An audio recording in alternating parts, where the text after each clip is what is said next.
Hey sheeple, we've been waiting for you all year and you're finally here.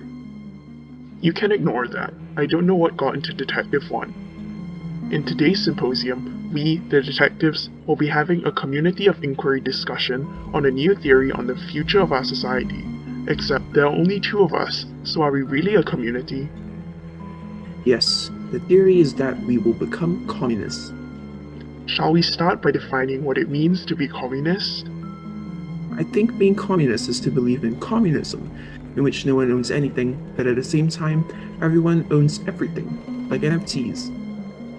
Okay, so I don't think that's going to happen because everything Detective 1 says is wrong. And also, communism already happened in the past, and we all know what happened to that. Well, I think we need to explore this topic further.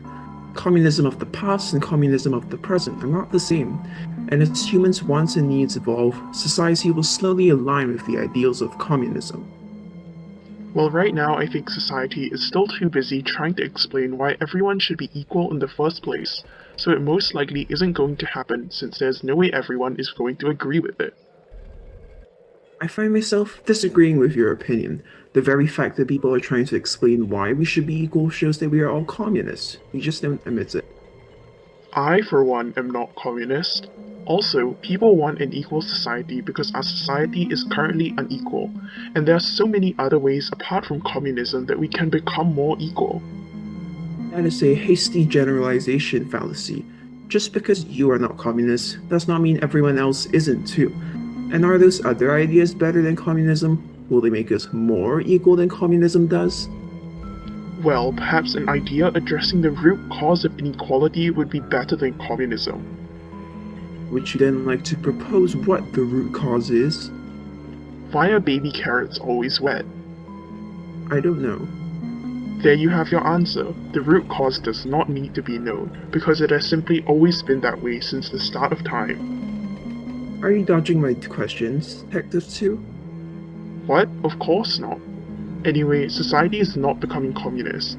That would be ridiculous. Look, there are so many ways society is unequal, and communism solves all of them, like income gaps, housing inequalities, education inequalities. That is an unqualified generalization fallacy. It doesn't take into consideration things like, oh, yes, what about height? Does communism solve height inequalities? If we break off all the legs of tall people and attach them to the short, then there will be no longer any problems associated with height. That is not a good idea. Yes, it is. Well, doing so would lead to the tall people being unhappy because they do not want to give the short people their legs. This could lead to them rebelling against their government and society and starting a revolution. That would not be good. I see some slippery slope fallacy there, and without legs for walking, I imagine the tall people would have a hard time burning down government buildings. So I can safely say that is not something I worry too much about. Anyway, height is just a social phenomenon and not a unit of measurement. I've met taller people who are shorter than me. Height is socially constructed. How about this? Make everyone eat the same food from birth and have the exact same living conditions, such that everyone will grow up the same height. That would be so hard to regulate. Well, we could just implement some worldwide tall law and it'll work. Wait, let me give this idea a good name. How about the class? The class? What class? Wait, since when did we start talking about this instead of communism? I think the baby carrots are ready. Oh, goody, are they nice and moist? Pleasantly wet, just as you like them. Should I make more for the sheeple as well? Nope,